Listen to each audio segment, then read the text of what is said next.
is my absolute honor to be able to introduce to you today Stephanie Taylor. Stephanie Taylor is really living proof that life begins at 40. Stephanie basically blew up her life in her 40s. Like so many of us who get stuck in a job or get stuck with life experiences, she grew up thinking that business and accumulating wealth was not for her. But after a while, she became a multi-million pound award-winning property investor. She is a #1 top best-selling author, and she's a top podcast host where she is currently. And right now, Stephanie has such an interesting legacy that she wants to leave, in that she's setting up an accommodation and an education trust to be able to help people, especially women, Stephanie, who struggle to find beautiful and affordable homes like she did as a single mom and teenager who was just trying to find her way and make her life a success, which she's done so beautifully. She was also last year voted the most inspirational person of the year by the famous Les Brown. Now she lives a life that she didn't imagine was possible for her. And she really wants to be able to spread her word, spread her message out there, and empower as many women, especially women in their 40s, out in the world. Stephanie is really going to be telling us how to blow up your life, no matter how old you are, no matter what age you are currently, and how you can do that successfully so through creating a property investment portfolio and in other ways. So Stephanie, I'm not going to take too much away from you. Let me give you the platform to share all of your knowledge and insights with us. Thank you so much for joining us today. Great. Thanks for the introduction, Anju. Okay. Brilliant. Well, it is great to be here. And what I'm going to talk to you today is about how to blow up your life with your mind. Over the next few days, you're going to hear a lot about different strategies to do it. I'm not going to talk so much about the strategies. I'm going to talk about the thinking that will help you to get there. I'm going to start at the very beginning. It felt like hours, but it was actually only a few minutes. I was standing in the queue in the post office, and as I looked around me, I could see all the faces, the sad eyes. There was so much despair in the place. It was as though everyone had given up. And I was waiting in line to collect my payment, and it was £94.80. It's 2002 South African rand, and it's 126 US dollars, and it was to last me 2 weeks. And as I stood there and I waited, I felt so much shame, and my self-worth was just in the gutter. I was there with my baby son, Alex, in the pushchair. I loved him so much. I wanted to be a good mum, but I just felt that I'd done everything wrong in life. And my whole life felt like pushing a rock uphill, using a lot of energy, going nowhere. And I remember everything was hard. So finding somewhere to live, I walked into the estate agency, and the woman looked up from the counter without speaking to me, just looked at me up and down, and then said, "We have nothing for people like you." It's one of the moments I remember because I felt so wounded and so hurt. And it just sort of summed up how hopeless I felt and afraid for the future, because simple things were so hard. And as Anju said, I'm an award-winning property investor with a multi-million-pound portfolio. I own 2 multi-six-figure businesses. I'm a #1 best-selling author of the book Rent to Rent Success, which is how to get started in property. And I'm also host of the top 1.5% podcast globally called Rent to Rent Success. As you said, I won Inspirational Person of the Year last year. The incredible thing is that all of those things have happened within the last 5 years. And incredibly, it just feels an incredibly short time. And all of the decades before were characterized by one thing. There's a difference in how I was living and how I was thinking in what helped me create that so quickly. And I would love to be able to go back to my 19-year-old self when I think of her, it still makes me emotional because I saw how much she tried. And if she had the mind tools, which I now know, and which many of you know, she would have achieved success so much more quickly than she did. But my passion now is having these tools. I can't go back to my 19-year-old self, but I can share the message. And that message is what I'm here to share today. It's the secret of how to blow up your life at any age, to unlock the true desires that you have, the 3 L's that changed everything. The first one is love. And it's so easy, isn't it, to love? For example, I know with their pets, with people who have pets, the love is unconditional. The dog or the cat or whatever the pet is doesn't have to do anything. It doesn't have to be anything. It doesn't have to act a certain way. No matter what it does, it's utterly lovable. And you love your pets unconditionally. For many, it's so easy to love the other people in our lives, the important people to us, our family, our friends, others. We can forgive them. We can feel compassion towards them. But for many of us, when it's ourselves, we are not very loving. We think that to change, we have to hate ourselves. At this time of year, for many people, it's all about the focus on changing the body, getting fitter, losing weight, maybe after Christmas indulgences. And it was like a client that I had come to me recently who was a coach herself. She's like me, a certified coach. And what she was saying was, I am so hopeless. I'm so worthless. I can help other people. Why can't I help myself? There's something wrong with me. I'm doing it wrong. She was criticizing herself so much, and she was finding it impossible to make the changes that she wanted to make, because the changes she was trying to make, she was making them as a punishment. She was setting her exercising regime to be so punishing to somebody who hadn't exercised in a long time that it hurt her. She was setting her diet regime to be punishing so that she didn't do it. And I said, what if you just loved yourself and showed yourself compassion and understanding that you haven't done it so far? What if you set your goals with love for your future self, for the person who's going to wake up in the morning? What about if you choose something from love for her to have for breakfast? If you choose an exercise from love that she can actually do tomorrow, that you in the future can actually do without pain or exhaustion or hate? When you bring everything from love, you create the change that you want. We think in our heads, we have to berate ourselves, we have to hate ourselves, but actually, love is the answer. And before I move on, what I want to add is that the reason why change is so hard is there are 2 of us. There's you now, and there's you tomorrow. And when you make your plan today, you're thinking in your future brain. You're thinking for the aspiration of who you want to be tomorrow, next week, next year, in 5 years' time. You want to be the person who saves, who invests, who exercises, who is fit. But when you wake up in the morning, you also want to be the person who stays in bed. And so your toddler brain wants to avoid pain, seek pleasure, and do so using as little energy as possible.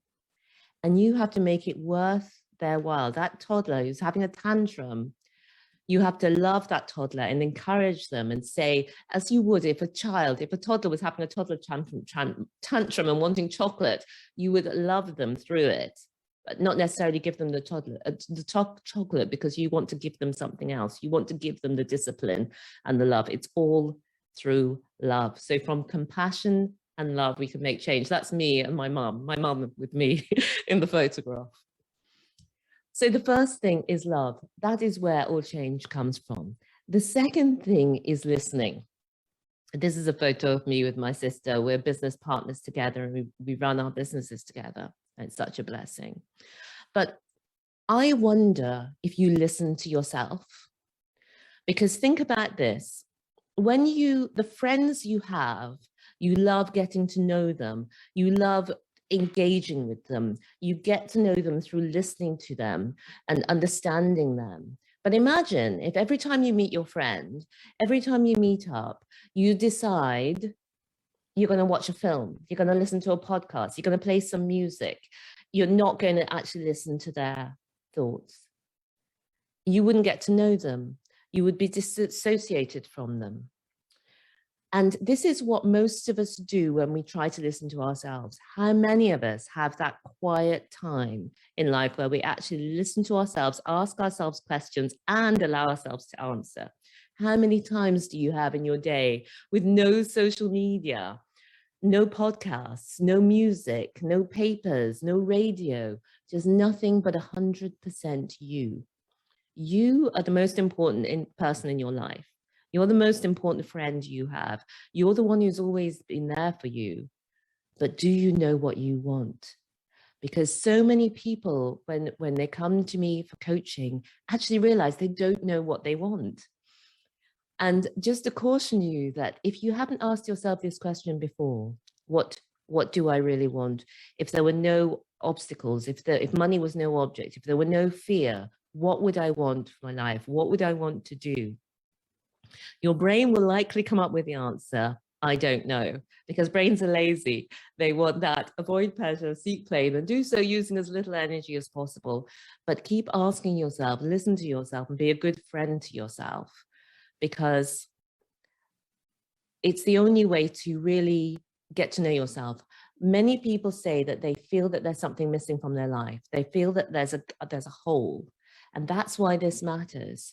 When you listen to yourself and you know what you really want, even if right now you've decided you're not going to go after it, but you know what it is, you know the vision that was given to you, you know what the spark that you have inside you, you know what the purpose of it is to do, even if you decide that you're not going to do it now. When you have that honesty and integrity with yourself, when you listen to yourself, your life will change in a massive way. When I listened to the spark inside myself, and as you said, Anju, after decades of believing that wealth, financial security, business, abundance was not for me, I thought my life would always be a struggle. I listened to the spark. I leaned into it. I leaned into uncertainty. I leaned into fear, and I moved forward, because your life becomes much more fulfilling and expansive when you live your truth. And the third thing is to lead. So love, listen, and lead. When you know what you want, when you hear that spark, when you give yourself the time and the space to learn what you want, you will have something that 95% of people do not have. You will have that knowledge of who you are, what you want, and what you're here for. And when you have that, you can be a leader in your own life and inspire others around you. And it can change everything. But I promise you, when you decide to do this, and I know that if you're watching this, you are all about growth. You're all about the next level. You're all about evolvement. That is why you are part of this platform. So you will feel fear. And so the mantra that I've come up with, which is my motto for life, is believe bigger, be bolder, be a game changer. And believe bigger is always the very first step. Is when you begin listening to the spark, when you begin hearing the whisper within, when you begin paying attention and seeing where you really want to go, when you can realize that the only person standing in the way of you achieving the dream life that you want to have is yourself. That's the first step. Believe bigger. And it's actually a practice of believing the bigger goals, practicing believing, because the results that you're creating in your life right now are based on the beliefs that you have right now. And to create different results, we need to practice and lean into different beliefs. And we need to start believing those different beliefs, even when there's no evidence to support it. We need to become the person who achieves success before we achieve the success. It's such a powerful thing to do. So step one is to believe bigger. Step two is to be bolder, because boldness is required to stand up and say, I'm a business person, I'm a property investor, or whatever it is that you envision for yourself. I'm a stocks and shares investor, I'm wealthy. Because whenever you do this, people will criticize you. You may even find that you criticize yourself. You may start to worry that your cousin's boyfriend's ex-girlfriend's wife will see you on social media and think that you've now changed. Well, thank God you have. You have changed. You are no longer the same person you were. You now have a bigger vision for your life. You now are inspiring yourself and you're inspiring others, but you must be prepared to be bolder, to stand up, to make mistakes, to have other people laugh or criticize or condemn, and know that you are moving forward to a bigger purpose. It's the purpose of your life. And finally, you want to be a game changer. This is the exciting part, where you become a leader in your own life. That's number one. You become a leader in your community. And you can give so much more from abundance. You can give just by the very presence of what you're bringing, just by the very energy that you bring. But what I love about it is actually having that financial abundance. It means that I have been able to go from somebody who used to queue up to receive my payments. This was in the days before electronic bank transfers, etc., where it was you went to the post office and collected with a book, you got a stamp and collected the money and budgeted with the cash. But I've now gone from somebody who was a recipient to being somebody who is a giver. And three of the biggest joys in my life I want to talk about. And even though I've told this story so many times, it's still because it's very recent for me, that it's 6 years that I've been in this world of business, entrepreneurship, and so much has happened. But on the right of this picture, I'm afraid it's just a snapshot, is my son, Alex. He's 30 years old. And that's my mum in the middle of my sister. But the biggest joy of my life is that when Alex was growing up, there was so much that he missed out on that I was not able to give him, that things that I wished I could have offered him, or even the mindset that I could have offered him that I did not know about. Oh gosh, I hope I'm not going to cry. But now he's investing in stocks and shares. He puts on the WhatsApp. We have a family. Oh gosh, I am crying. But he puts on the WhatsApp group, which stocks are you investing in, Mum? And my sister, because we have become, somebody else did that spark for me. And I'm that spark for Alex and the people that we work with in our property business, helping them. So that's one of the biggest joys, that I know that he because he has time on his side with investing in stocks and shares, will be able to create his own wealth for himself and leave a legacy for his family. And he'll be able to share that knowledge with other people as well. And it just makes me so proud and grateful that I had that moment, that I was lucky to be able to get this information. So the second thing that makes me feel so joyful is that we are building up, my sister and I, in our property development business, properties that we own, and we're building up this portfolio, but we are putting it in trust, as you said, Andrew, to help other people, so that nobody needs to go through that moment where they turn up and the person behind the counter just decides based on, it could be race, it could be something else, but they just make that decision. No, you're not the people. We're not giving our nice properties to you. And I want to have this accommodation and education trust, so that the women who come to us, who can't find what they're looking for elsewhere, can find somewhere lovely to live, but also they can get the education I'm talking about how to use your mind to listen to yourself and improve your life. Excuse me. The third joy is that I get to share this message and help other people to have the realizations that I had so much later in life at a much earlier stage. Because imagine if I had been doing this for 10, 20, 30 or more years. My reminder to you today is that you have everything you need to blow up your life, to live the exact life that you want to. It's just a case of allowing the power in your mind to be free, to giving yourself the silence, to giving yourself the love, to listening to yourself, and to leading yourself through the changes that you want to see. What I've got on the screen at the moment is B1G1. It's a way that we give through our business every single day. It's an online platform where you can give through your business, and we're giving to charities in Malawi and Zimbabwe. We're helping women to set up in business. In Kenya, we're helping children to go to school. And it's just a way to use what you have to be able to help other people. Now, Anju mentioned the free gifts, and we do have a book. I wrote this book with my sister. It's called Rent to Rent Success. And it's how we very first started in property, which was not with buying it. It's how to make money from property ethically without buying it. So we started off like this, managing other people's properties, and then we started off buying and building our own portfolio. So it's a fantastic strategy, and it means that anybody who wants to can get started in property. And we also have another free gift, and that's what I've been talking about today. It's the Ignite Your Spark call.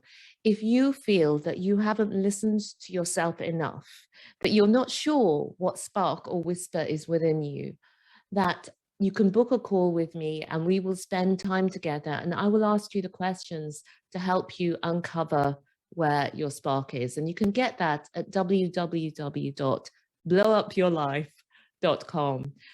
Thank you so much.